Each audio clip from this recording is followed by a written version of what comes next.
오늘은 주제가 지금 이렇게 두 짐승이 아주 강력하게 역사하고 있는 시대에 우리가 살고 있는데, 그러면 황 목사님, 우리는 어떻게 살아야 됩니까? 라는 질문에 제가 대답을 해드려야 될 것 당연하죠. 제가 오늘은 이 질문에 어떻게 대답해야 될 것인가를 앞으로도 계속 하겠지만, 오늘 우선 초보 단계로 이 말씀을 드리려고 합니다. 제가 지난 한 2년 동안 가족을 보질 못했는데, 이제 내일 제가 제 가족 보러 가서 1월 첫 주까지 있다가 올 터인데, 그 사이에 천사 시리즈를 공부하게 될 거예요. 이 천사 시리즈는 여러분들이 평소에 아는 것들도 있지만 또 필요한 것들이 많아요. 그래서 하나하나 잘 정리하시면서 이 시리즈를 한 10개 정도의 강의가 있는데, 이거 끝나고는 제가 계속해서 두 짐승 시리즈를 좀 업그레이드 된 부분을 또 이제 설명하려고 그래요. 그러니까 이 두 짐승 시리즈가 아직 끝나지 않았어요. 이제 시작이에요. 그러니까 천사 시리즈를 잘 공부하시고, 그 다음에 이제 이 두 짐승 시리즈로 또 들어갔으면 합니다. 자, 우리가 항상 이야기하지만 제가 칠판에 이렇게 적어 놨는데요. 이 세상 7,000년이 뭔가라는 그 말씀을 여기다 다시 간단하게 썼어요. 그래서 여러분들도 가르치실 때 항상 이 부분을 정돈하시고는 또 가르치기 시작하세요. 여기 보시면 이 세상 7,000년은 창조 목적 학교다. 이거 우리 다 아는 이야기죠. 그럼 누가 질문을 하면 왜 그렇습니까? 하면 여러분들 질문 대답하셔야 돼요. 자, 그러면 학교니까 분명 학생이 있을 텐데, 그 학생이 누구냐면 하나님의 자녀들이에요. 이제 그리스도인들이 학생이에요. 이 학교 학생. 그리고는 학교니까 항상 필수 과목이 있어요. 공부해야 되는 과목이 많지만 절대적으로 필수 과목들이 있어요. 이 필수 과목이 뭘까요? 여러분들, 필수 과목이요, 필수예요. 필수 과목이 삼위일체론이 제일 중요한 거예요. 우리가 그래서 이 공부를 많이 하는 거예요. 두 번째 필수 과목이 뭐냐면, 삼위일체론 하면 항상 따라오는 또 학문이 있어요. 뭐냐면 삼위 중에서 중요한 학문이 기독론이. 왜냐하면 이 삼위 하나님 중에서 우리와 직접 관계되시면서 이 세상에 내려오셔서 우리의 모든 문제들을 해결해 주시는 그분이 예수 하나님이세요. 그렇기 때문에 예수 하나님에 대해서 우리 학생들이 잘 알아야 돼요. 우리가 공부 많이 했지만 이 필수 과목이 뭐라는 걸 우리가 꼭 아셔야 돼요. 이 알다시피 적 그리스도다 하는 게 뭡니까? 가짜 예수님을 이야기하는 거거든요. 가짜 그리스도예요. 이 말은 왜 적 그리스도를 허락하셨나? 적 성부도 아니고, 적 성령도 아니고, 적 예수도 아니고, 적 그리스도를 허락하셨어요. 교회 시대 전반에 걸쳐서, 이 세상 7,000년 전반에 걸쳐서, 특히 6,000년 동안. 왜 그러냐? 그만큼 예수 그리스도에 대한 학문이, 공부가 절대적으로 필요하기 때문에 가짜들을 세우셔가지고 진짜 공부를 하게 하시는 거예요. 그렇기 때문에 우리라는 건 하나님의 자녀들이에요. 그리스도인들이 이 기독론에 약하면은 이 세상을 승리하면서 살 수가 없어요. 그렇기 때문에 나중에 제가 이렇게 보겠지만, 이제 바울에게도 명령하셨어요. 우리 에베소서에서 하나님의 전신갑주를 입으라 그랬잖아요. 이때 제일 중요한 전신갑주 중에 가장 중요한 게 진리의 허리띠예요. 진리의 허리띠. 이 로마 군인이 새로 된 치마를 입는데 허리띠를 딱 졸려매야 돼요. 제일 먼저 중요한 게요. 그 허리띠 이름이 뭐냐면 진리예요. 그 진리가 누굽니까? 요한복음 14장 6절에 보면 예수님이에요. 그리스도예요. 그리스도 기독론으로 허리띠를 단단히 매야 돼요. 로마 군인이 허리띠, 기독론으로 진리의 허리띠로 매지 않으면 어떻게 돼요? 전투 못해요. 치마가 흘러내려서 그거 꼭 적어놓으세요. 전투할 수가 없어요. 아무리 다른 무기를 다 가지고 있어도 전투 불가능. 왜요? 치마가 흘러내리는데 어떻게 전투합니까? 그러니까 기독론에 약하면은 그리스도인들이지만 이 영적 전투를 할 수 있는 능력이 없어져 버려요. 그래서 저게 순서대로 봤지만 이 하나님의 전신갑주하고는요, 진리 허리띠로 매야 돼요. 이게 예수 그리스도로 기독론으로 강하게 무장해야 돼요. 그 다음에 무장을 한 다음에 의의 흉배, 이건 성결론이에요. 성결하는 거예요. 의의 흉계, 성결. 그 다음에 화평의 복음, 이건 전도예요. 발로서 전도하는 거예요. 그 다음에 믿음의 방패, 구원의 투구, 구원론이. 여기 지금 이게 다 방어무기들이거든요. 여기에요. 5가지가. 근데 방어무기인데, 방어무기를 아무리 무장하고 있어도 뭐가 약하면 방어무기가 소용없어요? 치마가 흘러내리면 이게 아무 소용없어요. 왜요? 치마가 흘러내리면 그 치마를 내려가지 않게 붙잡고 있어야 되잖아요. 치마를 붙잡고 있으면 오른손에는 칼을 들고 있는데 전투를 할 수 있어요? 못해요. 방어도 못해요. 그렇기 때문에 뭐가 제일 중요해요? 기독론이 제일 중요한 거예요. 바울도 이 부분에 대해서 강조하는 거예요. 네.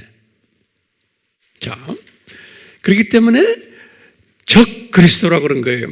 그런데 깡패 그리스도들을 우리에게 허락하셔서 진짜 그리스도를 더 깨닫고 무장하기 위한 무슨 방법이에요? 교육 방법이?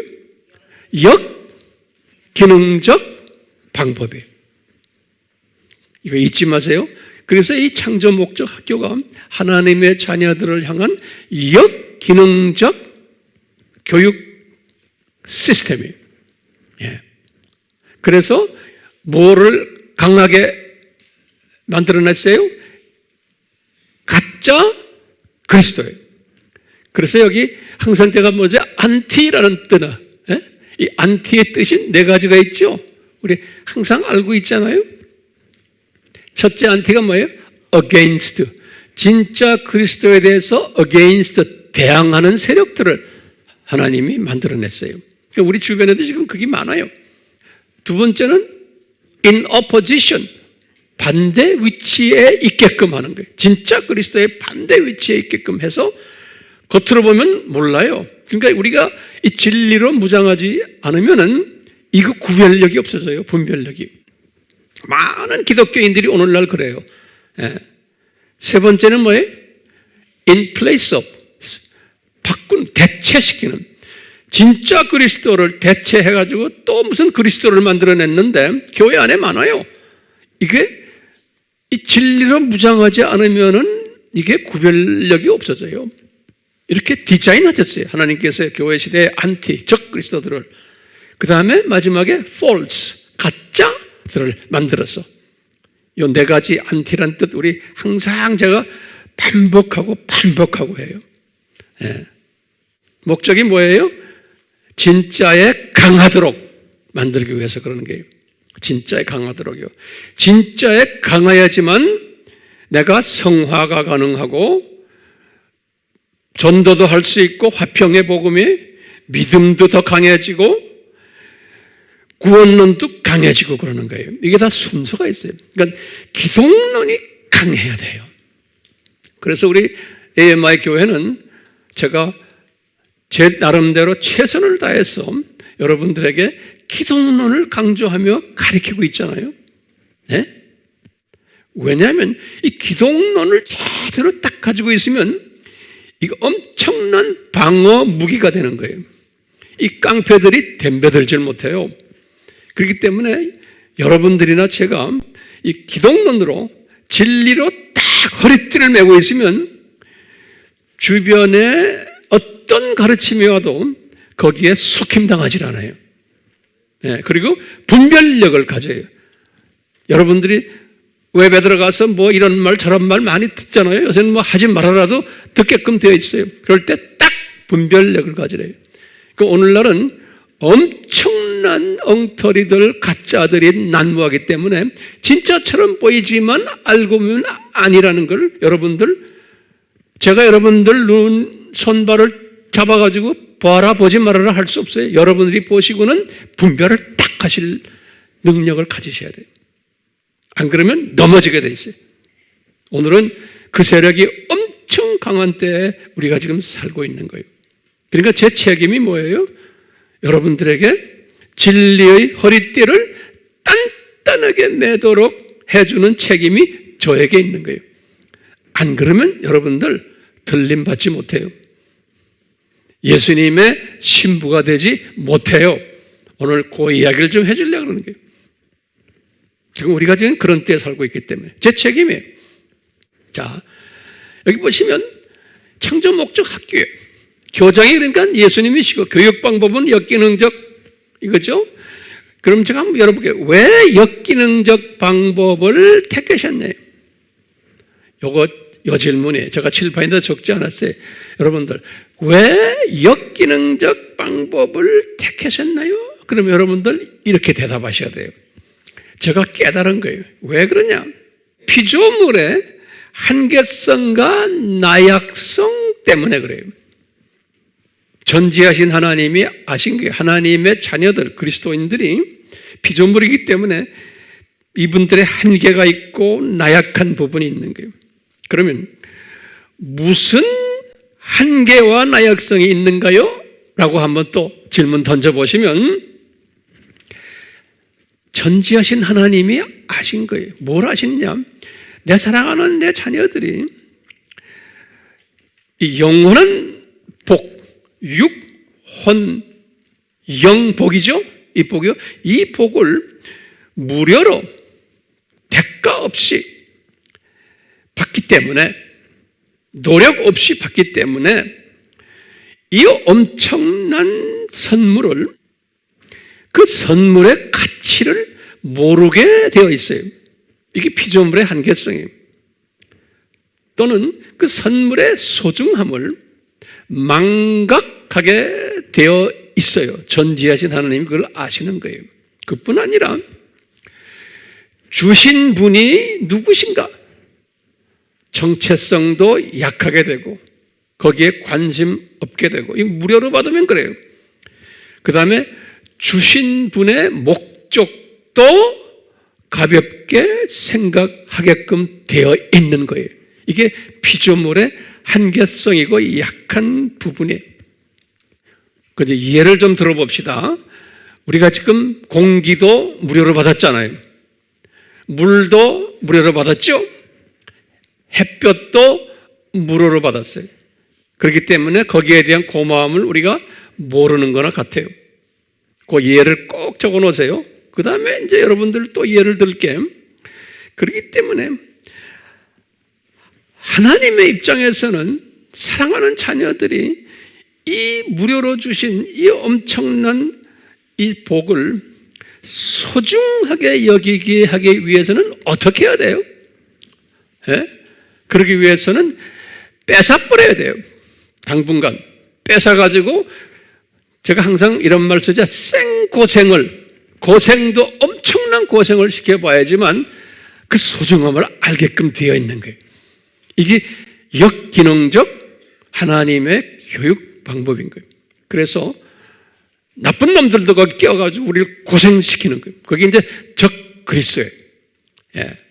하나님이 사랑하는 자녀들에게도 여러 가지로 겸손 훈련을 시키실 때 이런 훈련 시키세요. 물질도 뺏어가요. 그러니까 물질 뺏어서 항상 돈이 없어 보고 은행에 빚이 많아야지만 돈의 가치를 알게 돼요. 사람이. 뿐만 아니라 몸이 약해져 가지고 항상 아픈 데가 있어야지만 건강의 소중함을 알게 돼요. 내가 왕따 당해봐야지만 학교 다닐 때 왕따 당한 사람을 이해할 수가 있어요. 항상 아픔을 경험해야지만 내가 깨닫게 돼요. 그 소중함을. 그렇기 때문에 주님께서는 우리 인간의 나약성 때문에 이렇게 뺏어가려고 하는 이 플랜을 짜신 거예요. 이 창세 전에. 그러면 언제 이것을 디자인하셨냐? 그러면 우리 항상 배웠죠? 창세 전에 이것을 디자인하셨다라고 보는 거예요. 이 디자인하시고는 이 학교에 교육 초점이 뭘까요? 여기 중요한 게 교육 초점이. 네? 교육 초점이 이겁니다. 이 창조 목적 학교의 교장이 예수님이시다라는 거. 그리고는 이분이 그리스도이시다. 그래서 이분이 진짜 예수 그리스도이시다. 그런데 이분을 창세 전에 인간으로 내려오셔서 십자가에서 저주받으실 것을 디자인 받은 분이시다. 디자인 하신 분이에요. 삼위 하나님이 디자인하시고 이분이 직접 이 일을 위해서 이제 내려오시도록 디자인된 분이에요. 이것을 우리 인간들은 이해하기 대단히 힘든 거예요. 그래서 이제 이것을 하나님의 신비다 그랬어요. 또는 바울이 신비다 그랬어요. 우리 성경 구절은 여러분들 다 했어요.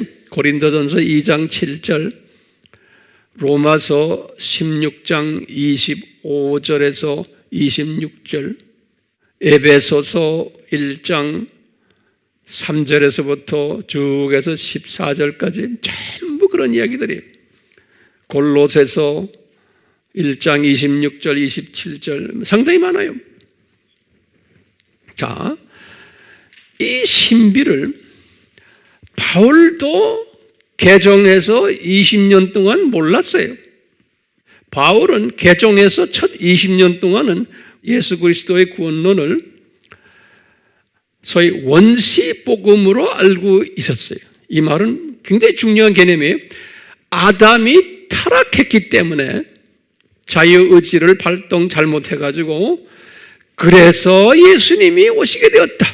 원시 복음이죠. 창세기 3장 15절에 바울이 알고 있었던 것은 첫 20년 동안은 이 수준으로 알고 있었어요. 그런데 바울이 고린도 전서를 기록하시면서 주 55년이죠. 이분이 35년에 개종했거든요. 그러니까 20년 후에 드디어 그리스도의 십자가 사건은 창세전에 디자인되었구나라는 것을 깨달은 것이 개종 20년 후에요.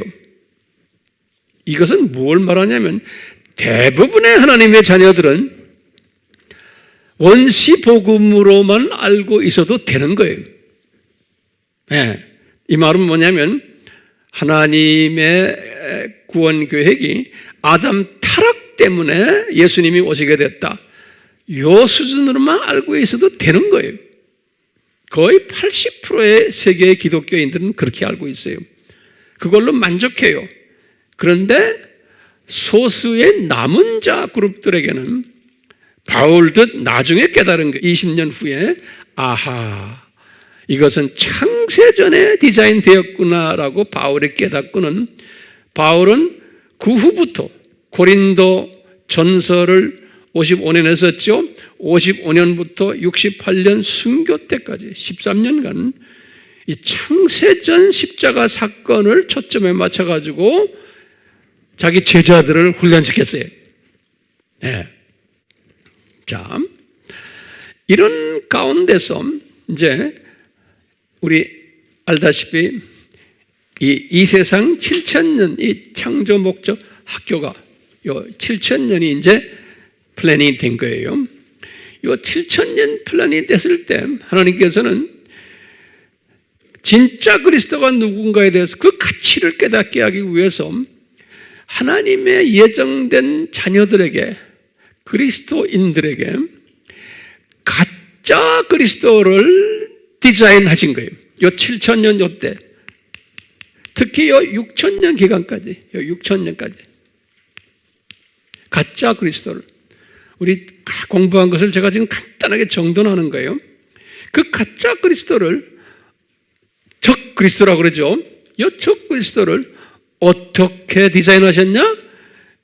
제국이 몇 제국이에요? 7제국을 통해서 이것을 우리에게 가르쳐 주신 거예요. 예. 그림자로, 예표로 또는 심볼로 가르쳐 주신 거예요. 그런데 이것은 7제국 중에서 가장 강한 제국이 몇 제국이에요? 7번째 제국이에요. 그렇죠? 그 7번째 제국이 두 짐승 제국이에요. 지금 우리가 지금 경험하고 있는 이 시대에 우리가 공부했지만 이 두 짐승 세력은 언제부터 디자인이 됐어요? 아담 타락에서부터 디자인이 된 거예요. 아담 타락이 주전 4,000년이니까 지금부터 6,000년 전에 이때 이미 두 짐승이에요. 일루미나티, 프리메이슨, 그 다음에 로만 가톨릭, 또 누구예요? 제수잇, 또 WCC, 일부 WEA도 포함이 돼 지금요. 이런 모든 적그리스도 세력들이 요 창세간에 뭐죠? 여기 아담 타락 때부터 시작이 됐어요. 우리 에녹 이야기 기억나시죠? 에녹성. 나중에 제가 이제 1월 달 되면 제가 더 자세히 설명하게 될 거예요. 그 7제국 중에 처음 6제국이 뭐였던가요? 순서대로 처음에 애굽 제국, 그 다음에 아스루 제국, 그 다음에 바벨론 제국, 그 다음에 페르시아 제국, 그 다음에 그리스 제국, 그 다음에 뭐예요? 로마 제국. 예. 자, 이렇게 했는데 예수님께서 요한에게 보여주시기를 이 7번째 제국이 가장 강한 제국인데 요한에게 보여주신 게 그것이 두 짐승 제국이 7번째, 그것을 계시록 13장 1절에서 18절에 요한에게 보여주신 거예요. 자, 이 제국 이름이 이 두 짐승이 뭐라는 게 이제 우리 알잖아요. 이 두 짐승에게 뭘 주셨냐면 이 두 짐승이 그들이 가지고 있는 목표가 있었어요. 그 목표가 뭐냐면, 목표가 뭐예요? 이 세상을 어떻게 해요? 이 세상을 낙원으로 만들자라는 거예요. 그것을 뭐라고 그랬어요? 신세계 질서라 그랬어요. 신세계 질서. 이 세상을 낙원으로 만들자. 이걸 신세계 질서라 그러는데요. 자, 이 사람들의 믿음 체계가 있어요. 요거 내가 좀 설명을 해드릴게요. 공간에도 적진 않았어요. 노트에다 적으세요. 이분들이 가지고 있는 믿음 체계가 있어요. 이 두 짐승 세력들이 오늘날 일루미나티, 프리메이슨, 심지어는 바티칸 세력들까지 지금 종교다원주의를 믿고 있는 이 사람들이 가지고 있는 믿음 체계가 있어요. 이거 잘 들으셔야 돼요. 이분들이 가지고 있는 믿음 체계는 뭐냐면 우리 주변에서 지금 이것이 지금 우리가 지금 피부로 느끼고 있는 거예요. 뭐냐면 첫째요, 이분들은 말로는 일루미나티도 너 종교가 뭐냐 그럼 다 로만 가톨릭 아니면 개신교 그룹들이에요. 유대교 그룹들하고 이 팀들이에요. 모두 겉으로 보면은 우리와 같이 보여요. 그런데 이분들의 믿음 체계는 우리와 달라요. 말로는 기독교인이라 그러지만요, 지금 이 바티칸 그룹도 마찬가지고 제수잇 마찬가지고 지금 WCC 그룹들도 다 마찬가지고 우리와 달라요. 겉으로 보면 비슷하게 보이는데 이분들의 믿음 체계는 뭐냐면요, 마음속에 지금 뭐가 있냐? 무신론이. 거기다 이제 적으세요. 무신론에 신이 없다라고 보는 거예요. 무신론이면서 이분들이 몰래 섬기는 신이 누구냐면 루시퍼를 섬겨요. 그래서 이 그룹들이 루시퍼를 숭상하는 예배를 해요. 네. 그것이 지금 오늘날 서서히 드러나고 있는 거예요. 그 감사한 것은 이제 웹에 들어가면 이런 것들이 지금 노출되고 있죠. 예? 이게 우연이 아니, 우리 주님께서 다 디자인하셔가지고 이제는 그 노출될 하나님의 때가 되니까 그 노출시키는 거예요. 예. 이런 걸 또 전문으로 노출하는 분들이 계시잖아요. 고맙죠. 예. 그러니까 우리는 그런 걸 딱 보고는 이것을 해석하는 능력이 딴 분들과 달라야 되는 거예요. 예. 대부분의 하나님의 자녀들은 그걸 보고는 아, 이런 게 있구나, 그냥 이렇게 해버리는 분들도 많고, 이것을 더 영적으로 깊이 이 시스템 속에서 보는 사람들이 있는 거예요. 그러니까 그 시스템 속에서 보시라고 제가 이렇게 지금 여기에 서서 지금 하나하나 지금 설명해 주는 거예요. 자, 이 믿음 체계가 뭐라고 그랬어요? 무신론 사상을 가진 루시퍼를, 사탄이 아니에요, 루시퍼를, 우리 시온 의정서 지난주에 공부했죠? 그분들이 거기에 우리는 누구를 섬긴다고 그랬어요? 예? 루시퍼 섬긴다고 그랬죠? Yes, no? 그분들이 문서화한 거예요. 그리고 실제로 하고 있어요. 예. 자, 그러면서 이분들은 어떤 믿음 체계를 가지고 있냐면 이 세상을 낙원화 시키는데, 우리가 지금 말하는 이 7,000년 이 세상이 아니에요. 이 사람들은 이 세상이 계속 한다고 보는 거예요. 이 세상이. 그러니까 저 세상이 없는 거예요. 저 세상이 없고 이 세상이 계속 간다고 보는 거예요. 이 세상이. 그러면은 낙원화 시키는 거예요. 지금 이 세상을 낙원화 시켜놓으면 그럼 어떻게 되느냐? 첫 번째 뭐냐면요, 이 세상에 살다가 죽은 사람들이 있어요. 그동안 이 세상에 살다가 죽은 사람들이, 이분들의 개념이 뭐냐면 죽은 사람들은 그냥 무의식 속에서 땅에 묻혀서 있다는 거예요. 무의식 속에서. 저 세상 낙원 개념이 없어요. 이 세상 낙원이기 때문에 묻혀서 있다가 이 세상을 자기네가 낙원으로 만들어 놓으면, 그러면 어떻게 되느냐? 이분들이 다시 살아나가지고 이 세상에서 영원히 산다는 거예요.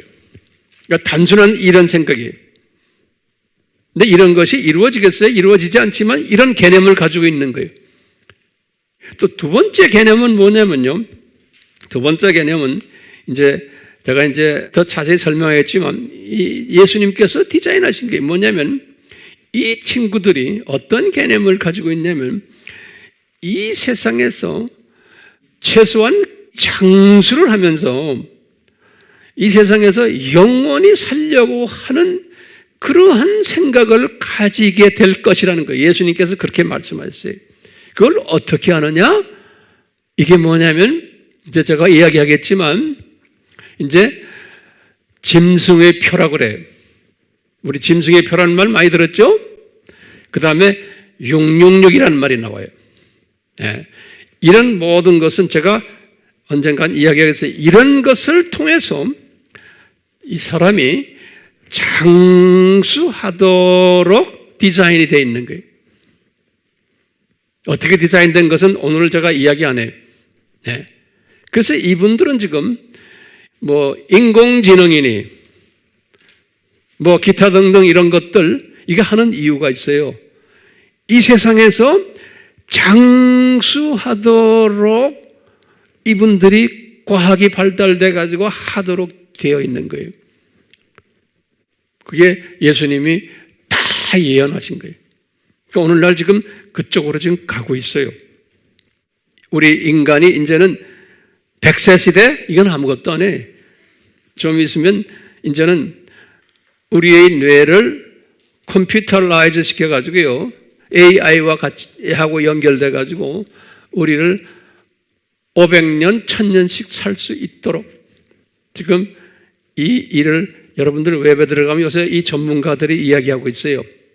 제가 숙제로 드릴게요. 한번 자세히 들어가서 보세요. 이렇게 지금 세상이 지금 100세 시대가 아니에요. 이제는요. 이제는 500년, 1000년도 살 수 있도록 꿈을 꾸는 시대예요. 네, 그렇게 하도록 지금 세상이 과학이 그쪽으로 가고 있어요. AI를 통해서, 인공지능을 통해서. 근데 이것이 성공할까요? 못할까요? 성공 못해요. 그렇지만 그렇게 이분들이 지금 하고 있어요. 지금 우리가 지금 그런 때에 살고 있는 거예요. 예. 왜요? 이 세상을 낙원화시켜서 이 세상에서 영원히 살도록 만드는데 그 조건이 있어요. 쓸데없는 사람들은 우생학적 측면에서 이 세상에서 다 없어지게 하고 우수 족속들만 살게 하고 그 다음에 우리가 이 사람들의 여기에 지도자급들 우리가 통치를 하고 우리가 지배하고 우리가 마음 내는 대로 저 사람들 데리고 통치하면서 우리가 살겠다는 거예요. 그래서 지금 오늘날 지금 모든 것이 통치 사회로 지금 가고 있죠. 예, 이렇게 가야 되는 거예요. 예, 모든 것은요. 그러다가 언제가 되면 망해요? 7년 환란 끝날 때, 그렇죠? 예수님의 지상 재림에 오실 때 이분들은 어디로 들어가게 돼 있어요? 불못에 던짐을 받게 돼 있어요. 성경 구절 어디에 나와요? 계시록 19장 20절. 요때까지는 특히 이 7년 환란 동안은 이분들의 활동이 엄청 심할 거예요. 예. 그러니까 그분들이 그냥 이 활동이 그냥 거의 성공한 것처럼 행동을 하면서 엄청 심할 거예요. 그러니까 7년 환란 전에도 이 일들이 지금 일어나고 있잖아요. 지금 일어나는 것보다 훨씬 더 과학이 발달돼 가지고 이 일들이 전개될 거예요. 7년 환란 때는. 자, 그런데 이제 환란 전 들림 받는 사람들은 이런 것을 그렇게 심하게 경험받지 않고 올라가게 돼 있는 거예요. 환란 전 들림 받는 사람은. 그렇죠? 그런데 이 예수님이 말씀하셨어요. 본인의 재림해 오시기 전에는 이런 일들이 일어날 거다 하시면서 소위 유명한 감람산 설교를 하신 거 기억나시죠? 예수님이 감람산 설교에서 마태복음 24장과 25장 이 두 장이 감람산 설교 아닙니까? 유명한 설교죠. 감람산 설교라고 그래요. 영어로는 Olivet Discourse 그래요. Olivet 그래요. Olivet Discourse란 말은 teaching이라는 소리예요. Preaching, teaching 한다. Discourse 그래요. Olivet Discourse. 이 감람산 설교에서 뭐라고 그러냐면 예수님의 재림 전에는 기독교인들 중에서 하나님의 자녀들 중에서 이 두심승 이 사회 속에서 하나님의 자녀들이 두 종류의 하나님의 자녀들이 있다는 거예요. 이 예수님의 재림 전에 이 두 짐승 세력이 강하게 있을 때 하나님의 자녀들 중에서 두 종류의 하나님의 자녀들이 살고 있을 텐데 한 팀은 뭐냐? 들림을 받는 그런 분들이 살고 있고 대부분의 사람들은 들림받지 못하고 남겨지는 사람들이 있다는 거예요. 이 말은 뭐냐면 7년 환란을 통과하는 사람들이 대부분이라는 거예요. 하나님의 자녀들 중에서. 그런데 이 남겨진 사람들이 다 나쁜 게 아니에요. 그 중에 괜찮은 정말 예수님의 신부감 중에서도 남겨지는 사람들이 있는 거예요. 여기 내가 썼는데 일부는 이 순교자 반열에 들어있는 사람들. 네.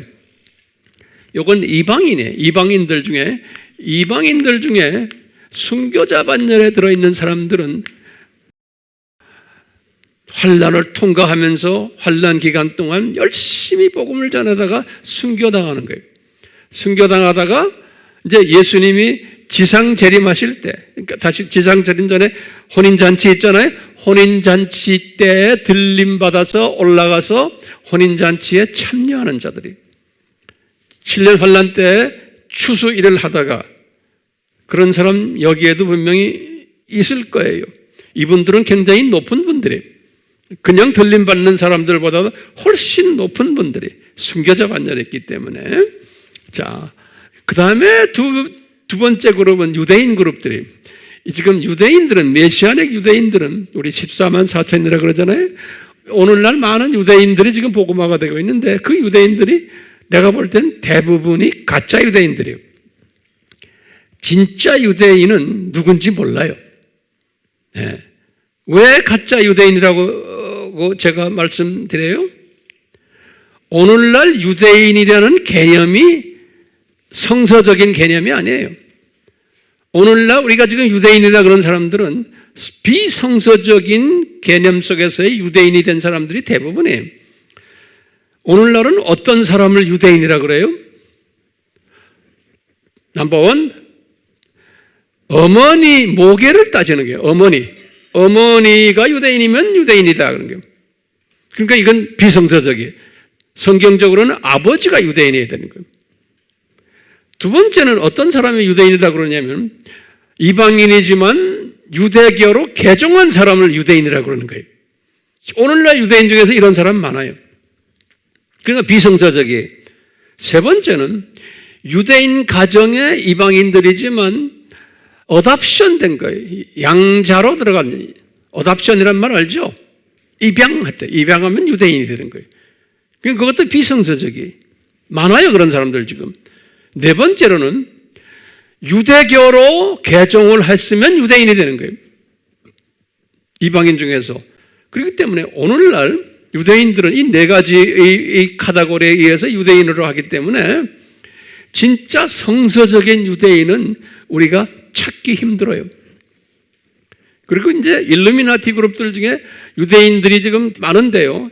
이 유대인들 다 가짜 유대인들이에요. 그것도 제가 이제 때가 되면 다 말씀드릴 거예요. 그러니까 진짜 유대인은 숨겨져 있어요. 그러니까 오늘날 메시아닉 주가 14만 4천 할 때는 그 숫자가 지금 얼마인지를 몰라요.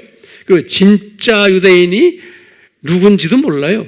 그러니까 가짜들이 지금 돌아다니고 있는 거예요. 그러니까 우리가 뭐 유대인 복음화 합시다. 그래서 열심히들 뭐 이스라엘에 가고 뭐 여기 뭐 그거요. 비성서적인 유대인들을 복음화하는 일이 지금 많이 일어나고 있어요. 예. 그렇게 해서 그 사람들 복음화시키면 좋지요. 그렇지만 유대인 복음하라는 게 그렇게 간단한 게 아닌 거예요. 예. 그렇지만 일어나고 있어요. 일어나고 있는 건 분명하죠. 왜? 이 14만 4천 숫자가 차야 되기 때문에 지금 차고 있는 거예요. 자, 이분들은 들림을 받질 않아요. 이분들은 7년 환란을 통과하면서 이분들은 유대인 복음화를 하는 사람들로 있다가 순교당해요. 그래가지고 똑같이 이 7년 환란이 끝날 때에 혼인잔치로 올라가는 신부들이 되는 거예요. 그런 내용들이 이 계시록 20장 4절에 보면 암시되어 있어요. 계시록 20장 4절에. 네. 자, 이런 배경을 우리가 지금 공부하면서요. 이제 오늘은 지금 우리가 이 두 짐승 세력이 강하게 지금 활동하고 있는 이때에 우리 크리스천들은, 그리스도인들은 어떻게 살아야 되는가? 여기에 대한 답을 이 바울이 에베소서를 쓰시면서 메시지를 받은 거예요. 바울이. 에베소서는 이분은 이미 창세전 십자가 사건을 깨달은 후에요. 네, 깨달은 후에 에베소서는 주후 60에서 62년에 기록했잖아요. 에베소서를 기록하시면서 이분이 엄청난 비밀을 깨달았어요. 이게 뭐냐면요. 제가 이제 칠판에는 다 짓질 않았어요. 그러니까 이제 보세요. 에베소서를 쓰실 때 어느 제국이 있었어요, 그때? 로마 제국이. 그렇죠? 이 로마 제국이 몇 번째 적그리스도예요, 지금? 몇 번째 적그리스도예요? 6번째. 그렇죠? 이 로마 제국의 밑에서 엄청난 핍박을 받으면서도 반 로마 제국에 관한 이야기를 일체하지 않았어요. 못하게 했어요. 그대로 놔두라. 왜냐하면 이건 예수님이 디자인하신 하나님의 자녀들을 창조 목적 교육을 시키기 위한 학교 커리큘럼 중에 하나로 지금 있기 때문에 그대로 놔둬라. 그 제국이 강해져야 된다. 그리고 그 제국 밑에서 하나님의 자녀들이 심한 핍박을 받고 훈련을 받아야 된다라고 믿었기 때문에, 또 깨달았기 때문에 바울은 소위 그 세력들에 대해서 뭐 했어요? 반대하지 않았어요. 그런 거 한 게 있어요? 여러분들 성경 속에 없어요. 그 대신에 바울은 뭐 했어요? 로마 제국 복음화에 열심히 했어요. 우리 다 지난 시간에 공부했죠? 마태복음 24장 14절에 열심히 한 거예요. 바울은 그 당시에 이 정치적인 적그리스도 세력들이 난무하고 있는 때, 바울 시대에 이분은 그거와 싸우지 않고 그대로 놔두고 그 다음에 뭐예요? 복음을 전한 거예요. 이 시스템인 거예요. 이것이 그대로 바울 시대만이 아니고 이제 교회 시대 2000년 전반에서 똑같이 이 패턴으로 가도록 되어 있는 거예요. 이 패턴으로. 그래서 교회 시대부터는 어떤 짐승이 나타났어요? 7번째 짐승이 구체적으로 나타나기 시작하는 게 지금 언제부터요? 교회 시대부터예요. 구체적으로. 그러면서 지금까지 쫙 오면서 점점 이렇게 구체화되고 있잖아요. 그러니까 예수님께서 감람산 설교를 하실 때 뭐냐면 이 교회 시대에 이 적그리스도들이 이렇게 나타날 텐데 그때마다 너희들은 마태복음 24장 14절 세계 복음화에 너희들은 참여해서 복음화 일들을 하거라 이거예요. 이 적그리스도들은 점점 심하게 나타나고 할 때, 그러니까 가짜 그리스도 세력들이 나타나가지고 너희들을 방해할 텐데 너희들은 뭐 해야 된다? 진짜 그리스도를 나가서 외쳐라는 거예요. 이 두 세력이 공존하게 되어 있다는 거예요. 이 두 세력이. 그런데 어느 세력이 더 강해요? 진짜 그리스도 세력들이 훨씬 강한데 겉으로 보기에는 약한 모습으로 보이게끔 디자인하신 거예요. 그래서 이 가짜들이 진짜들을 괴롭혀요. 핍박하고. 이놈들이 더 강하고 영향력이 있고 돈도 더 많이 가지고 있고 권력도 다 가지고 있고 이 세상에 왕 노릇들을 다 하는 거예요.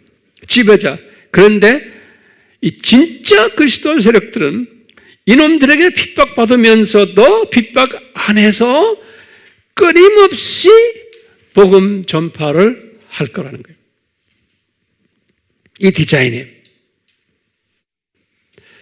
그러기 위해서는 이제 바울이 에베소서를 집필하실 때 바울에게 가르쳐 주시는 거예요. 에베소서를 집필하실 때. 뭐냐면 바울아, 에베소서를 집필할 때 이런 내용을 기록해라. 그러는 거예요. 자, 어떻게 기록하냐? 제가 에베소서를 개략적으로 설명해 드릴게요. 첫째, 에베소서 1장은 무슨 내용이 있는지 아세요? 1장은 이런 내용이 십자가 사건을 창세전에 디자인하셨단다라는 내용이에요. 십자가 사건을 창세전에 디자인하셨단다. 그래서 이것은 하나님의 신비다라는 내용이 1장에 기록되어 있어요. 에베소서 1장에. 그 다음에 2장에는 뭐가 되어 있냐면 2장에는 너희들 그리스도인들아, 에베소 교인들아, 너희들은 과거에 공중 권세 잡은 자 있죠? 에베소 2장 2절이에요. 공중 권세 잡은 자들에게서 잡혀 있다가 예수님의 십자가 사건 때문에 이 창세전에 디자인된 예수님의 십자가 사건이 실제로 인간으로 오셔가지고 이 일을 일으켰기 때문에 너희들은 이제 하나님의 자녀가 되었다라는 내용이 2장이에요. 2장. 그 다음에 3장에 가서는 바울이 뭐라고 그러냐면 내가 유대인이지만 나는 세계 인구의 99%를 차지하는 이방인들을 그 속에 숨겨져 있는 하나님의 자녀들을 구원시키기 위한 사도로 나는 임명받은 자다 그러는 거예요. 3장에서. 그건 에베소 교회도 이방인 아닙니까? 그러니까 내가 너희들의 사도다라는 거예요. 그리고는 4장에 와서는 바울이 4장 처음에 1절에서부터 16절에 뭐라고 써놨냐면 그런데 이 에베소 교회 지도자들아 너희들 왜 서로 다투고 싸움질하느냐? 예수님 안에서 하나가 되라. 이런 내용을 적어놓은 거예요. 그 다음에 4장 17절에서 5장 5절까지는 무슨 내용을 적어놨냐면 너희들은 그렇기 때문에 예수 안에서 그리스도 안에서 새 사람이 되어라. 근데 옛날 라이프 스타일로 살지 말고 새 사람이 되어라. 이렇게 명령을 했어요. 그리고는 5장 6절에서부터 20절에서 너희들은 빛의 자녀들이 되어라. 다시 말하면 이 복음을 나가서 열심히 전해라. 이 로마 제국 안에서. 예. 그리고는 5장 21장에서 33절은 그 유명한 그리스도인들 남편과 부인들 서로 사랑해주고 서로 케어해줘라. 가정생활에 대해서 썼어요. 그리고는 6장 1절과 9절에 자녀와 부모와 직장에 관계되는 삶을 어떻게 살아라 가르쳐줬어요. 그리고는 마지막 6장 10절에서 19절이 오늘 본문 말씀에 너희들은 이렇게 성공적인 삶을 살려면 이 세상에서 하나님의 전신갑주를 입어라 그러는 거예요.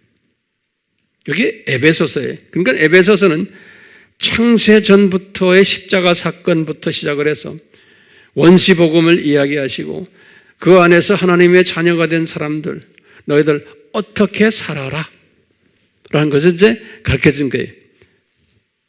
정돈됐어요? 자, 그런 가운데서 성령님께서 바울에게 그러는 거예요. 바울아, 이것 말해라. 너희들은 하나님의 자녀들은 이 짐승이 그 당시에도 짐승이 있었죠? 적 그리스도 세력들이에요. 하나님의 자녀들은 내가 허락한 이 짐승 세력들이 까불고 있을 터인데 이 교회 시대에 이 짐승 세력들에게 대항을 해서 이기려면은 너희들은 하나님의 전신갑주를 입어야 된단다 그러는 거예요. 이 말은 뭐예요? 교회 시대 전반에 걸쳐서 하나님의 자녀들은 하나님의 전신갑주를 입어야 된다는 거예요. 예, 안 그러면은 이 악의 세력들 하나님이 디자인하신 이 적그리스도 세력들을 이길 수가 없다는 거예요. 그러니까 이놈들의 손아귀에서 고생을 한다는 거예요. 하나님의 전신갑주를 입지 않으면은.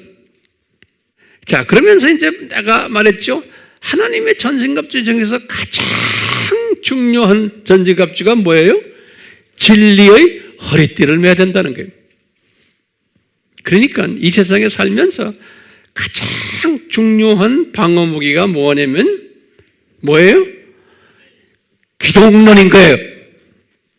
예수 그리스도의 정체성이 이분이 누군가, 이분이 삼위일체를 공부하면서 그 중에 어떤 분인가, 이분이 창세전에 십자가 사건 우리 알아야 되고, 원시복음 알아야 되고, 이분이 창조주이신 걸 알아야 되고, 이분이 우리 생사화복을 주관하시는 분인 걸 우리가 알아야 되고, 이분이 만유를 통치하는 분이시라는 것을 우리가 다 알아야 되는 거예요. 이 예수님으로 무장하는 것은 허리띠를 단단히 매는 거예요. 네. 오늘날 우리가 지금 이런 메시지를 전하거나 여러분들 유튜브나 웹에 들어가서 보면은 뭐 세상이 말세다, 이제는 뭐 예수 안 믿는 사람들도 그래, 이 말세다 이제는. 예? 요새 그런 말 뭐 누구나 다 하잖아요. 기독교인들도 말세입니다, 말세입니다. 그런데 문제는 이건 거예요. 제가 영어로 말할게. So what? 예? 지금 말세라는 말은 어느 누구나 다 하는데 So what? 그러려면 대답이 뭡니까? 진리로 뭐 해야 돼? 단단하게 매지 않으면 이 험난한 마지막 시대에 내가 예수님의 신부가 되지를 못하는 거예요. 구원은 받아요. 그렇지만 어떻게 돼요? 7년 환난을 통과하게 돼 있는 거예요. 구원받아서 하늘나라엔 가지만 일반 백성이 되는 거예요. 여기에서 엄청난 차이가 생기는 거예요. 그렇기 때문에 예수님의 신부가 되려면 뭐 해야 돼요? 기독론으로 딱 무장해야 되는 거예요. 기독론으로. 예. 제 책임이 뭡니까? 여러분들에 대한 책임이 제가 여러분들 기독론으로 단단하게 띠를 매도록 도와주는 일이 제 책임이에요. 목회자로서 이 화면으로 공부하는 분들도 마찬가지예요. 그냥 귀를 듣고 눈으로 보고 아, 그거 재밌다 이 수준으로 끝나려면 아예 들어오지도 마세요. 에? 모르는 게 나아요. 모르는 게 낫다니까. 이렇게 띠를 딱 매면요, 그 다음은 나머지는 자동적으로 되는 거예요. 예. 이 띠가 헐렁헐렁하면 나머지는 아무것도 못해요. 전투 못해요. 이 지금 두 짐승 세력에 맞대응해가지고 덤빌 수 있는 힘이 없는 거예요. 영향력이 없고 파워가 없는 거예요. 그렇기 때문에 기독론으로 꽉 차 있어야 되는 거예요. 그러면 황 목사님, 기독론이 뭡니까? 그러면 우리 아바에 들어와서 공부하시면 돼요. 거기까지 다가 일일이 다 설명 못해요. 공부하셔야 돼요. 그래서 우리가 기독론에 얼마나 제가 나름대로 정성을 들였는지 몰라요. 자, 이렇게 기독론을 공부하는 사람은 성결하게 되고 복음 전하는 사람이 되고 믿음이 생기고 구원론에 투구를 쓰고 말씀에 집중하게 돼요. 말씀은 방어적 무기도 되고 공격적 무기도 되는 거예요. 왜냐하면 말씀은 검이에요. 검은 방어나 공격 무기가 되는 거예요. 이 나머지 무기들은 다 방어 무기들이에요. 그런데 가장 중요한 파워풀한 무기가 진리의 허리띠. 예. 자, 요 7가지의 전신갑주 제가 이렇게 써놨어요. 마지막에 바울이 그랬어요. 기도와 간구가 성령 안에서 이것도 전신갑주의 무기라는 거예요. 그렇기 때문에 가장 중요한 것이죠. 오늘 제가 말씀드리는 건 요 진리예요. 예. 이 말씀을 하시면서 그 유명한 성령님이 바울에게 하신 말씀이 있어요. 자, 1세기 때 그리스도인들에게 말하는 거예요. 근데 이 말씀이 2세기 때, 3세기 때, 4세기 때, 오늘날 지금 21세기까지 다 그대로 적용되는 거예요. 왜냐하면 그때도 적그리스도 세력들이 있었고 지금은 아주 강한 적그리스도 세력들이 지금 있는 거예요. 계속 연장된 거예요. 그러니까 이 원칙은 이 지금 전신가치의 원칙은 그때부터 시작해서 지금까지 계속 적용되는 거예요. 자, 여기 보면 그 원칙을 딱 보면 이렇게 써놨어요. 너희는, 그럼 너희가 누굽니까? 요건 그리스도인들은 그런 소리죠. 이건 지금 일반 사람이 아니에요. 에베소 교인들아, 그리스도인들은 마귀의 괴계를 능히 대항하여 설 수 있도록 하나님의 전신갑주를 입어라. 요 마귀의 괴계가 구체적으로 지금 오늘날 뭡니까? 이 두 짐승 세력인 거예요. 두 짐승 세력에 이들의 괴계, 이들이 갖고 있는 괴계가 있죠. 이분들이 플랜 있죠. 그거 지금 계속 내가 설명하잖아요. 여기에 대항하는 능력을 가지려면 하나님의 전신갑주를 입어야 된다는 거예요. 근데 대부분의 하나님의 자녀들은 이 옷을 입지를 않았어요. 그래도 다 구원받지만 이게 영적 대항하는 전투 군인은 되지를 못한다는 거예요. 구원은 받았지만 마지막 때에 추수일에 참여하는 자는 되지 못한다는 거예요. 이 말은 다른 말로 표현하면 들림받는 신부는 되지 못한다는 거예요. 또는 순교자 반열에 들어가지를 못한다는 거예요. 못해도 괜찮아요. 근데 이런 사람들은 소수의 남은 자들이에요. 왜냐하면 이분들은 나중에 천년왕국 때에 예수님의 신부로서 왕노릇하고 저 세상에 가서도 왕노릇하는 로얄 그룹들이에요. 그러니까 이 로얄 그룹에 들어오시려면 이 말씀에 경청하셔야 되는 거예요. 우리 AMI 그룹들은 이 로얄 그룹에 들어오게 하기 위해서 주님이 저에게 이렇게 신경 쓰면서 내가 보낸 자녀들에게 이것을 나눠주라 명령이 저에게 떨어졌기 때문에 제가 이렇게 지금 하는 거예요. 소수지만, 자, 너희는 마귀의, 그럼 마귀가 누구예요? 오늘날 말하면 이 두 짐승 그룹들의, 그렇죠? 이 두 짐승 그룹들의 그 놈들이 괴계가 있어요. 그 놈들이 하고 획책이 있어요. 예? 그 꾀가 있어요. 그 꾀가 지금 여기 내가 설명했잖아요. 이 세상을 뭘 만들려고 그런다? 낙원을 만들려고 하고, 인구 줄이려고 그러고, 그 다음에 그 꾀가 시온 정의서의 24장에 쫙 써 있죠? 기억나세요? 이게 그들의 꾀, 거기에 속힘을 당하면 안 된다는 게, 그것의 정체성을 알려면은 하나님의 전신갑주를 입어야 된다는 거예요. 근데 이 하나님의 전신갑주에서 가장 중요한 전신갑주가 뭐라고 그랬어요? 기독론 진리의 띠를 매야 되는 거예요. 이거 안 매면 넘어지게 돼 있는 거예요. 넘어진다고 해서 제가 볼 때는 구원 상실되는 게 아니고 일반 하나님의 자녀로, 다시 말하면 이 세상 마지막 때에 추수일을 하는 분들은 아닌 거예요. 추수꾼들은 아닌 거예요. 자, 그러면서 여기다 딱 말했어요.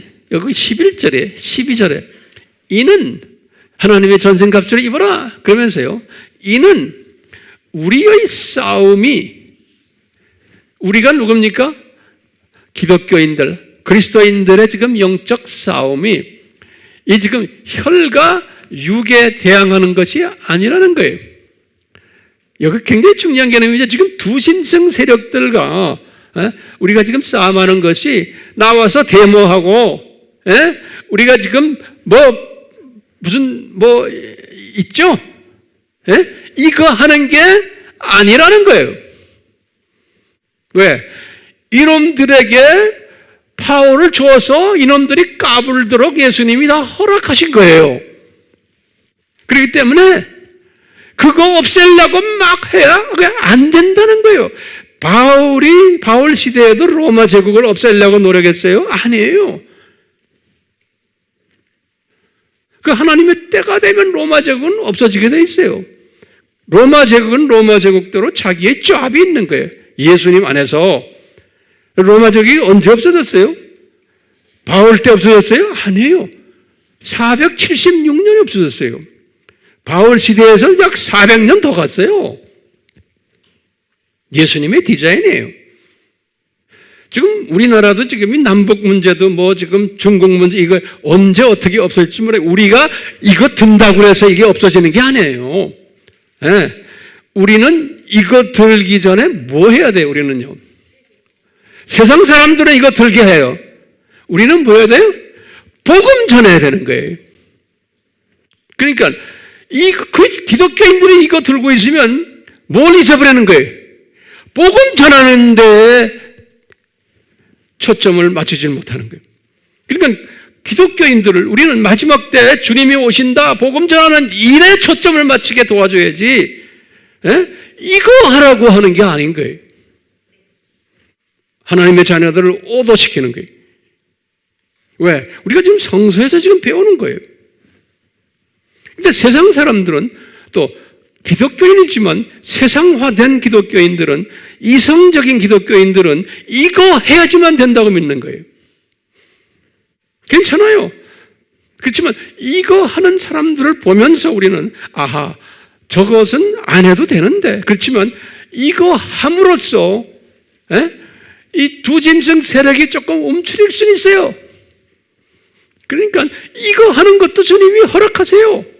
그렇지만 이거 했다고 해서 두 짐승 세력이 없어지거나 약해지는가 움츠릴 수는 있어요. 그리고는 이거 하는 사람들을 보면서 아하, 이게 지금 예수님의 재림이 가까운 악한 시대구나라고 노출시키는 일은 이거 하는 사람들이 도와줘요. 그렇지만 이거 했다고 해서 없어지는 거예요? 아니에요. 제 말 소화하세요? 그러니까 우리는 이것도 하면서 그 다음에 이것도 해야 되는 거예요. 예. 그러니까 이거 하는 걸 제가 반대하는 거 아니에요. 이거 해요. 세상이 악하다는 것을 노출시키지만 그것이 끝나면 안 되는 거예요. 뭐 해야 돼요? 복음 전환을 해야 되는 거예요. 그러니까 이거 하는 사람들은 기독교인만이 아니에요. 불교인들도 무신론자들도 다 같이 조인해가지고 이거 하는 거예요. 예. 내가 이거 하는데 이게 무슨 소리인지 아시겠어요? 예. 제가 왜 이렇게 열을 내죠? 자, 보세요. 우리의 싸움이 혈과 육에 대항하는 것이 아니라는 거예요. 그러니까 이분이 로마 제국을 향해서 싸움한 분이 아니잖아요. 예? 이분은 영적 로마 제국을 위해서 싸움한 사람이에요. 그 안에 잡혀있는 하나님의 자녀들을 해방시키는 일을. 예? 그러면서 뭐냐면 우리들의 싸움은 예수님께서 바울에게 말하는 거예요. 여기 9개 천사가 있는데 거기에 지금 천사 그룹들에게 다음 주부터 내가 천사 설교한다고 그랬죠? 자세하게 나와요. 이제 그때 공부하세요. 뭐냐고 그러면 천사들 중에 정사들과 권세들과 이 세상 어두움의 주관자들과 하늘에 있는 악의 영들에게 대항하는 것이라 그런 거예요. 여기 천사 그룹들인데요. 여기 이제 어떤 천사 전문가들은 그렇게 왜 정사라고 그랬느냐? 여기 뭐냐면 국가 지도자들을 컨트롤하는 이 악한 세력들이 있는 거예요. 이 국가의 권세자들, 또 이 세상 어두움의 주관자들, 이렇게 해서 이 세상 시스템을, 정치 세력, 문화 세력, 교육 세력을 컨트롤하는 이 중간 레벨의 사탄 마귀 세력들이 있어요. 여기 이제 우리 9가지 계층 중에 일부거든요. 요놈들과 싸움하는 거라는 거예요. 그러니까 이제 바울에게 말하는 게 너희들이 싸움하는 건 뭐냐? 로마 제국을 딱 쥐고 있는 영적 지도자들, 영적 권세자들, 이 악한 세력들을 이야기하는 거예요. 이 마귀의 그 사탄의 시스템이 있거든요. 그 시스템 중에서 그 중간 레벨들의 요놈들과 싸움해가지고 요놈들 속에 잡혀있는 하나님의 자녀들을 뺏어오는 일이 우리의 영적 싸움이지, 그러기 위해서 우리가 요 진리의 허리띠로 기독론으로 무장해야 된다는 거예요. 반로마 제국을 위해서 무장하는 게 아니라는 거예요. 자, 이런 요 말씀 오늘 제가 여러분들에게 지금 던지고 싶은 말씀이에요. 자, 그렇다면 마지막 결론으로 보시면 이런 자들이, 이 예수님으로 무장한 자들이 오늘날 이제 예수님의 신부가 된다는 거예요. 들림 받는 자들이라는 거예요. 그러니까 여러분들, 저도 그렇고요. 이 예수님의 신부가 되려면은 뭐 해야 돼요? 제일 먼저 뭐로 무장해야 돼요? 기독론으로 무장해야 된다는 거예요. 오케이? 그러면 이렇게 무장한 사람이 뭘 가지고 있냐? 파워를 가지고서 이 세상의 이 악한 세력들이 나를 공격하지 못한다는 거예요. 내가 예수 그리스도로 무장해 있으면은 이 모든 악한 세력들, 두 짐승에 의해서 지금 놀아나는 이 정치, 문화, 경제, 사회 이 모든 악한 세력들이, 종교적인 악한 세력들이, 이놈들이 나를 지배하지 못한다는, 가까이 오지도 못해요. 내가 거기에 영향을 받지도 않는다는 거예요. 그리고는 이놈들의 정체성을 이제 꿰뚫어 보면서 이것을 주변의 형제 자매들에게 가르치고 나누는 능력을 가진다는 거예요. 그러려면 뭐로 무장되어 있어야 돼요? 예수님으로 무장되어 있을 때. 이런 사람이 나가서 마태복음 지금 24장 14절에 내 민족과 타 민족에게 이 예수님을 증거하는 거예요. 그래서 사도행전 1장 8절에 뭐라고 그랬어요? 너희들이 성령 충만해지면 예루살렘과 온 유다와 사마리아까지 나의 증인이 되리라 그랬거든요. 다시 말하면 예수님을 가르치는 거예요. 예수님을 증거하는 거예요. 그리스도를. 이 창조목적학교의 교장이 누구신가? 이분이 창세전부터 어떻게 디자인하셨나? 이분이 누구신가? 그런데 이분이 이제 좀 있으면 오신다. 이것을 전체 그림을 그려주면서 이분이 지금 이제는 오신다. 여기까지 이야기해 주는 사람이, 그게 전도하는 사람이고 선교하는 사람인 거예요. 그러니까 선교의 주체가 예수님이지만 선교의 주제도 누구예요? 예수님이신 거예요. 그러니까 예수로 꽉 차 있어야 되는 거예요. 이 예수로 꽉 찬 사람은 들림받게 되어 있는 거예요. 그래서 이분을 신부라고 그래요, 신부. 그래서 예수님께서 my wife라고 그래요. 예수님이 우리 보고 you are my wife 그러는 거예요. 신부예요. 예수님이 우리의 남편이 그만큼 가깝다는 거예요. 왜? 입만 열면 예수님 이야기하니까. 그렇기 때문에 신부의 특징들이 있어요. 이 말씀 제가 하고 오늘 설교 끝날려고 그래요. 이거 그냥 별거 아닌데 굉장히 중요한 개념이에요. 이 신부는 남편을 사랑하는 분이에요. 그래서 이제 이 적그리스도 세력들은 음녀라고 그랬어요. 말로는 기독교인들이라고 그러는데, 이것을 음녀라는 거예요. 음녀. 예수님 이야기도 하지만 딴짓하는 놈들이라는 거예요. 그래서 음녀란 단어를 썼어요. 남편 사랑한다는 말은 수직계명에 순종하는 사람이에요. 남편 사랑한다는 건요. 그러면 남편을 사랑만 하는 게 남편의 말을 순종하는 사람이에요. 좋은 신부는. 그러니까 수직계명에 순종하고 수평계명에 순종이 순서가 있어요. 그 다음에 지상사명까지 순종하는 사람이에요. 이게 신부예요. 아주 신실한 신부예요. 그것뿐이 아니에요. 이 신부는 남편의 자녀를 출산해야 돼요. 남편의 자녀, 예수님이 예정하신 하나님의 자녀들이 있어요. 이 사람들이 나를 통해서 예수님을 만나게 해주는 거예요. 이것을 하셔야 돼요. 아기를 낳아줘야 돼요. 그래서 열심히 전도하셔야 되는 거예요. 그러면 내가 전도하는 마음이 있으면 주님이 전도 받을 사람을 내 앞에 보내주세요. 정확하게 보내주세요. 내가 찾아다니지 않아도 돼요. 그뿐 아니에요. 아기를 낳는다면 꼭 양육을 해야 돼요. 꼭 자라나도록 말씀으로 먹여야 돼요. 영양소 먹이고, 양육을 해야 돼요. 여러분들 지금 하고 있잖아요.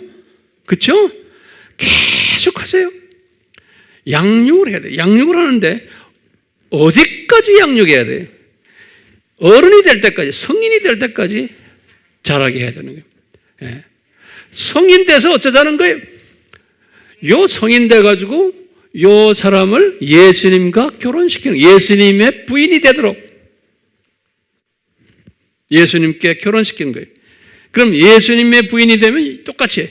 지금 이분이 예수님 보고 예수님이 이제 이분의 남편이 된 거예요.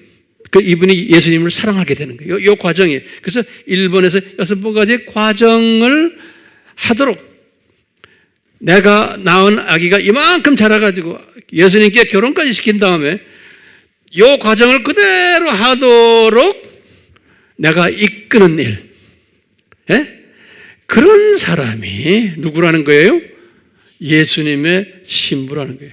그런데 이런 사람은 은혜가 임해야지만 이런 사람이 될 수가 있어요. 내가 노력해서 아니에요.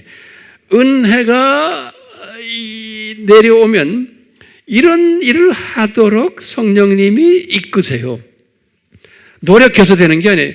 그렇기 때문에 내가 노력을 해서 이렇게 한다 그러면 내가 교만해져요. 그렇게 하지 못하는 사람을 정죄해요. 그렇기 때문에 예수님은 그렇게 안 하세요. 내가 자격은 없지만 이런 일을 하도록 성령님이 이끄심을 내가 알아요. 그래서 항상 성령님이 주신 은혜에 눈물 흘리며 감격하는 사람이, 겸손한 사람이 되는 거예요. 이런 일을 많이 할수록 겸손한 사람이 되는 거예요. 절대로 남을 정죄하거나 그러질 않는 거예요. 그게 이 진리로 띠를 띈 사람은 이런 모습으로 발전되게 되어 있어요. 제가 깨달음이에요. 그러니까 오늘 제목이 뭐였어요? 우리가 지금 이 악한 이 시대에, 두 짐승이 까불고 있는 이 시대에 우리는 어떻게 살아야 되는가? 그러면 대답은 뭐예요? 예수님의 은혜가 내가 필요하구나. 어떤 은혜? 이 진리의 허리띠를 매도록 은혜 베푸심.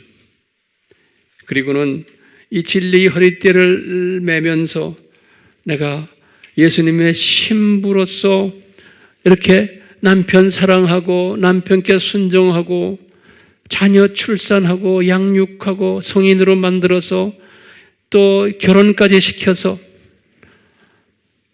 하나님의 자녀들이 내 민족, 내 주변의 민족들만 아니고 우리는 외국에 나가지 못하지만 외국에 있는 또 하나님의 자녀들도 이 과정을 하도록 우리는 기도도 해주며 물질로 또 뒤에서 밀어주며 이렇게 하는 일에 참여하는 자들, 우리 모두가 이런 자들 되기를 또 돼야 돼요. 예수님의 이름으로 축원합니다. 아멘.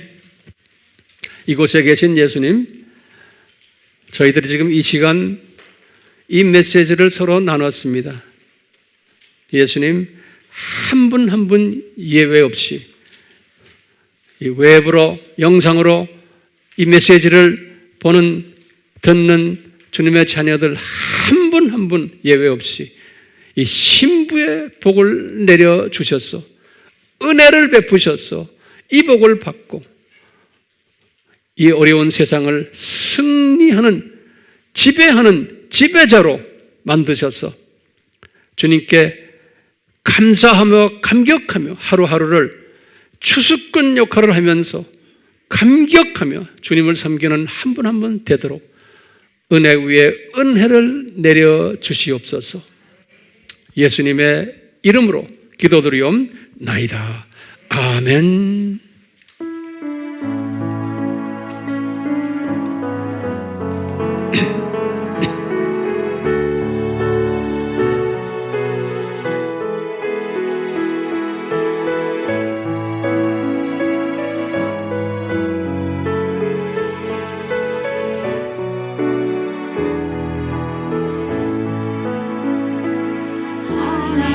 하나님의 말씀을 순종하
예배하리. 너는 성령과 권능 받고 땅 끝까지 주의 증인 되리니 모든 곳에 너를 해치 못할 것이요 주의 전문 천사 너를 앞서 행할 것이니 너는 어느 곳에 있든지 주만 바라고 주만 바라볼지라. 주만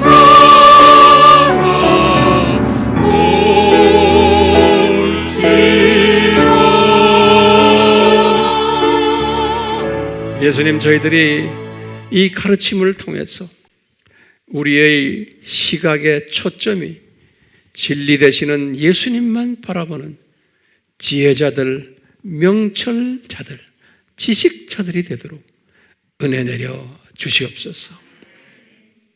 지금 이 시간은 예수 그리스도의 무한하신 은혜와 하나님 아버지의 극진하신 사랑하심과 성령님의 끊임없이 조명케 하심과 가르쳐 주심과 감동케 하심이 우리에게 항상 있기를 축원하옵나이다. 아멘.